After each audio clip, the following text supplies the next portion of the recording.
nome é Guilherme da Silva Pereira, sou engenheiro ambiental e mestre em saneamento.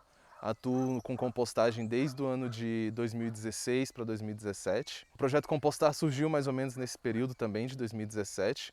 Na época, no ano de 2017, ainda tinha um lixão, né, na cidade do Estrutural, o maior lixão em operação da América Latina. E o projeto Compostar surgiu justamente nessa necessidade de tentar trazer uma resposta ao cenário que o Distrito Federal tinha. Pensar que o Distrito Federal, que é a capital do país, e ter um lixão a mais ou menos 15 a 20 quilômetros do Congresso Nacional era uma coisa que a gente considerava algo absurdo. Para dar uma resposta a isso, a gente iniciou a concepção do projeto Compostar. Então o projeto Compostar ele é de fato um projeto, uma ideia coletiva, e ele surgiu justamente também de um processo coletivo de investimento de pessoas que acreditavam naquela ideia. O conceito de lixo e resíduo ele é algo que participa, ou seja, ele vem através de todas as pessoas. Então todas as pessoas, de uma forma ou de outra, elas contribuem para o cenário do Distrito Federal que ocorria. Através do investimento coletivo, iniciou-se o projeto Compostar para tentar desviar os resíduos orgânicos, que corresponde a 50% dos resíduos que a gente gera diariamente, do lixão da Estrutural, que na época era o lixão, mas que hoje é um aterro sanitário, mas que também passa por problemas que são muito parecidos. O aterro sanitário ele tem uma vida útil muito curta, uma vida útil de 13 anos, então pensar que tem um investimento altíssimo do governo para que daqui a 13 anos vai ter que precisar de um novo aterro. E pensar que metade dos resíduos gerados são orgânicos, se a gente conseguisse desviar metade das quase 3.000 toneladas de resíduos que chegam por dia no aterro, a gente estaria dobrando a vida útil do aterro sanitário. Então, mais ou menos pensando nisso que surgiu o projeto Compostar. Bom, o projeto Compostar ele tem 3 linhas de serviços, né? Ele tem um serviço voltado para pessoa residencial, que é através de um baldinho de 15 litros, que a pessoa faz uma assinatura através do nosso site e ela recebe um baldinho e ocorre uma coleta ou semanalmente ou quinzenalmente na casa da pessoa. Uma outra linha de serviço é para eventos, então por enquanto, nesse período de pandemia não está acontecendo, mas antigamente acontecia, em breve voltará a acontecer. Então, os grandes eventos de Brasília geram muitos resíduos orgânicos, então a gente faz um serviço especializado para os eventos. E por último, mas não menos importante, que é o serviço dos clientes pessoas jurídicas, né? Que seriam bares, restaurantes, hotéis, hospitais, shoppings.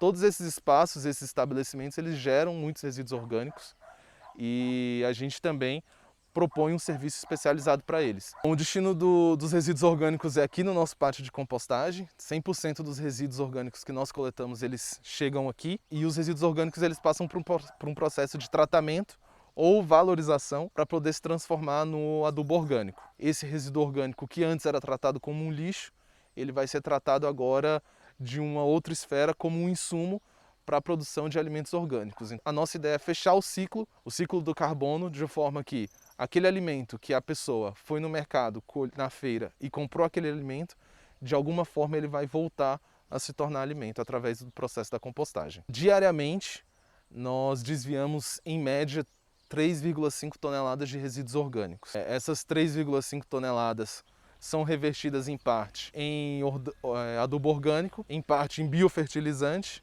em outra parte emitido através de gás carbônico, que diferentemente dos gases metanos, que são gases de efeito estufa que são emitidos no aterro sanitário, eles tornam um gás mais neutro, então a gente acaba contribuindo também para as emissões de gases de efeito estufa.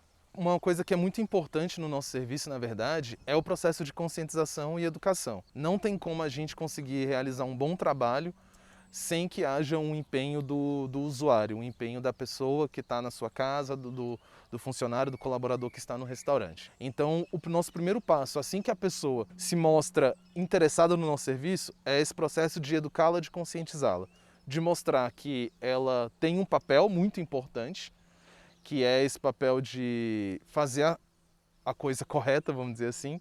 E aí, a partir disso, ela entra no nosso serviço e ela passa a ser informada, a ser conscientizada sobre qual é o papel dela. Lembrar que 50% dos resíduos são orgânicos significa que se você consegue separar os orgânicos dos materiais recicláveis, você aumenta a capacidade de reciclagem do material. Quando o material reciclável está contaminado, ele não consegue ser reciclado. Então nem tudo que é reciclável, de fato é reciclado. Todas essas informações, não só essas, mas como várias outras, a gente passa essas informações para o usuário e a gente percebe sim uma grande conscientização. Essa conscientização vem a partir desse pensamento da reciclagem, mas vem também do ponto que eu acho muito importante, que é da pessoa perceber o seu próprio lixo. Então, uma coisa que a gente percebe muito é que no primeiro mês, por exemplo, ou nas primeiras semanas, que as pessoas aderem ao nosso serviço, elas têm um choque de realidade. Elas percebem o quanto de lixo orgânico que elas estão ali gerando. E o primeiro passo, de fato, pensando naquela lógica dos 5 R's, é o reduzir. Então é muito interessante porque às vezes a gente entra até em contato com as pessoas falando assim, olha, a gente percebeu que você gerava tantos quilos e agora você está gerando tantos quilos. Aí ela fala assim, não, Guilherme, é porque é o seguinte, eu percebi que eu estava gerando lixo demais e eu decidi mudar aqui em casa, na minha cozinha, conversei com os meus familiares e a gente está adotando uma medida diferente. Então a gente contribui de maneira indireta também para essa geração de resíduo. O nosso interesse não é só de coletar, mas o nosso interesse também é de impactar.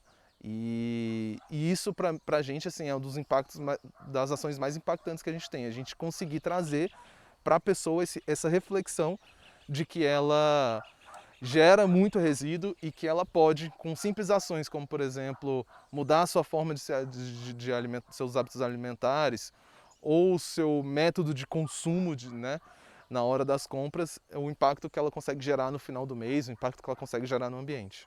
Em uma cultura lixo zero, eu acho que os dois principais pontos é tanto na geração quanto na destinação. Na geração seria esse impacto da pessoa diminuir o tanto que ela está produzindo de resíduo orgânico, de lixo no contexto geral, e também na destinação acerca dessa questão da reciclagem. Porque quando ela consegue desviar o resíduo orgânico do resíduo reciclável, ela consegue aumentar o potencial de reciclagem. Então, muda-se toda uma cadeia de logística reversa por conta de uma simples ação, que é de você conseguir separar, segregar melhor os seus resíduos. Além disso, também tem um terceiro impacto que não é menos importante, que é o impacto que a gente tem de retornar esse adubo orgânico para o ambiente. Aquilo que era enviado para um lixão, que vira um chorume, que é um percolado altamente tóxico, ele se torna um biofertilizante que pode ser utilizado e é utilizado em lares, em hortas, em diversas aplicações. Os nossos adubos eles são comercializados, principalmente os grandes agricultores, e também a gente fornece sacos pequenos de 2 kg, sacos pequenos de 20 kg, para poder atender os diversos públicos, porque a gente também não pensa que todas as pessoas precisam ser impactadas pelo nosso serviço.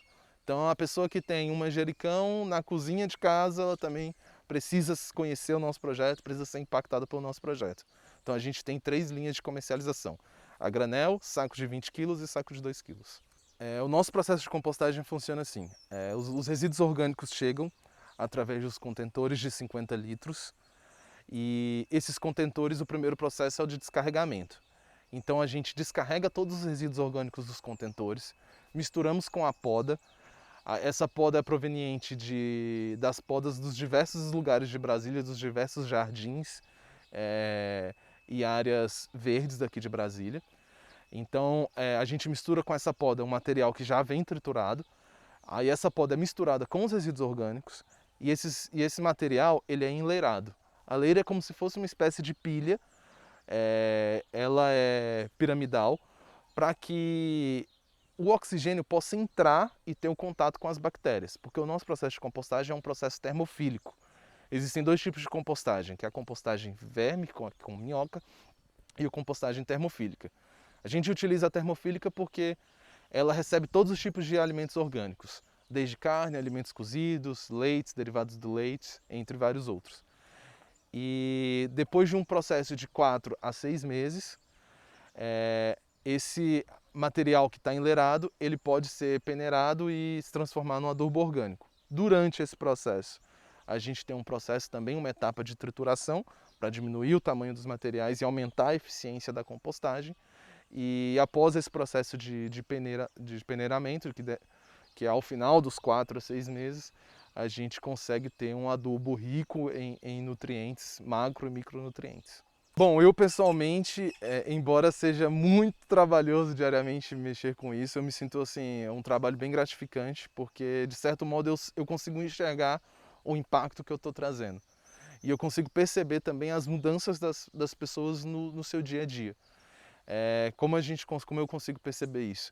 Vendo as mudanças nos ambientes, vendo que os ambientes, os espaços públicos e privados estão percebendo essa necessidade da separação do material orgânico, percebendo a importância que as pessoas estão trazendo para o meu trabalho. Eu lembro que quando eu iniciei em 2018, eu falava sobre compostagem, todo mundo pensava que eu era assim, um, um doidão que é ambientalista e sei lá o quê, e não conseguia entender isso como um processo de engenharia, um processo de comercialização, um modelo de negócio. E eu tenho assim muito orgulho de estar trabalhando no projeto Compostar, orgulho de perceber os resultados que a gente vem trazendo, orgulho de perceber que hoje a gente desvia 3 toneladas de resíduos que poderiam estar dispostos no ambiente de uma maneira inadequada e que estão se transformando em chorume. Então assim, eu me sinto pessoalmente muito realizado. Consigo ver vários desafios que a gente ainda tem. Brasília gera mais de 2.000 toneladas, então a gente só coleta 3. A gente ainda tem um trabalho assim muito longo para poder percorrer. E eu também tenho uma satisfação que eu vejo outros projetos que estão crescendo no Brasil afora. No início, quando a gente começou a falar de compostagem, existiam cerca de 30, hoje já tem quase 90. Então, assim, parte desse impacto vem disso. E é muito interessante porque quase todas as vezes que surge um projeto novo, eles entram em contato com a gente, falam, olha, eu vi a divulgação de vocês no Instagram, eu sigo vocês, eu acompanho, fico interessado e eu quero fazer o que vocês estão fazendo. Então, pessoalmente, eu me sinto muito realizado de trabalhar no Projeto Compostar.